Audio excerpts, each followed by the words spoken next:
But before he does that, Oh, right, the dancing. he puts it to his tongue and Hmm?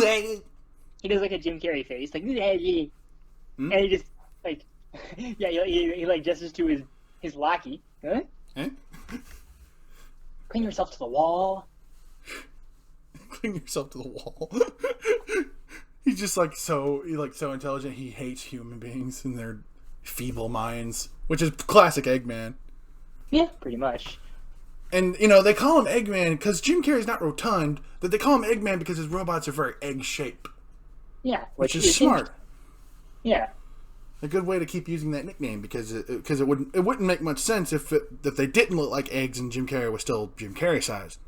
Also, he had hair, so you couldn't really reference like an egg-shaped head or anything. Right, but of course, egghead is also a term for a smart person. So right, and he's got a nice little mustache, which is like from the Civil War, as Sonic says. Yeah. And when they get to San Francisco, they end up on the roof, and then the egg bots and Robotnik end up there. He's wearing the classic red and black suit. He's like, "What are you wearing?" It's a flight suit. It's meant to fluctuate my temperature and to reduce drag, and yet you still are one. Ooh, code one. And then Sonic, this was funny, pushes Tom and Maddie off the roof. Eggman's like, I was not expecting that. But I was expecting not to expect anything, so it doesn't count. And then in a really quick silver way, Sonic takes out the egg bots. But then Eggman's hover thingy is going just as fast as him. Sonic's like, no one's been able to catch up to me before. Yeah, because he's using the equipment he has as Yes. like. And I know I mentioned he pushed Tom and Maddie off the roof. Don't worry, he opened a ring and they ended up back in Green Hills. Meanwhile, Sonic and Robotnik are going through a chase. You're about to give birth. Yeah, I forgot about that. Meanwhile, Sonic and Robotnik are having a chase. Yeah. That was an illegal left, by the way. Pardonnez-moi, monsieur. That was so funny. Yep. And then they're going everywhere. France, the Great Wall of China, Egypt. Yep. It's one of the 7 wonders. You shouldn't go up there. It's one of the 7 wonders. They end up back in Green Hill where the final fight happens. Sonic kind of gets his ass whooped. A little bit. Tom down a Green Hill, like in the middle of the street or whatever. Yeah, they're like rallying behind him, and this crazy guy who knew of Sonic's existence but could never catch him because called him the Blue Devil. Yeah, he's like, "That's the Blue Devil, who I want to say is real and is not made up by me." Tom hops up onto the hover thing. He starts getting into a fist fight with Robotnik. Who the hell do you think you are? I'm the Donut Lord, you son of a... I'm surprised. I was pissed they didn't let him finish. That was just such a bad. That could have been such a badass line. I see why they didn't though. Sonic movie. I know, but still. And then, anyway, and then Sonic. After Tom says he's my friend. Yeah, comes back, Blue Lightning, and gets into a big, like almost like one of those boss fights from the game with Eggman, where he's tearing apart. Yeah, hitting the thing. Yeah, I was like, wow, this reminds me straight up of the game. And then the Donut Lord opens a portal to a mushroom planet that Sonic spent the whole like, ugh, I hate mushrooms. I don't want to go to the. Yeah, it was going to be his plan B, because it's uninhabited. And he spin dashes and pushes Eggman through the portal. I just thought that was funny the way he went. And Sonic is now, I guess, buddies with Tom. Yeah, and Tom, all his cave stuff, and he lives with him and Nanny now. Which is nice. And Eggman's stuck in Mushroom World, and he shaves his head, classic. And his mustache grows out. Like classic Eggman-sized mustache. Yep. And he makes...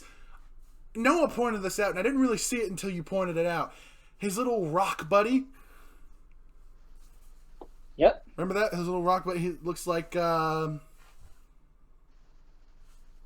want to say it, or should I say it? I didn't say who his rock buddy looked like. Yeah, you did. You said it reminded you of Snively. I know. I said the character of Agent Stone reminded me of Snively. Oh. Like, the fact that he was Eggman's or Robotnik's subordinate. Oh, that guy. I thought you said Agent Stone, which is what he called the Rock. That's what the guy's name was, though. Agent Stone. No, the actual guy's name was Stump. Oh, that was Stone. No, that was the Rock. And then he threw him and was like, "Go for reconnaissance." Reconnaissance. Like, a lesser man would die here. I'll be home by Christmas. Classic Jim. Next movie coming out, maybe? Referencing what? Referencing maybe when the next movie's gonna be coming out. Christmas? Maybe not this Christmas. Maybe next Christmas. Next Christmas. Next Christmas. Oh.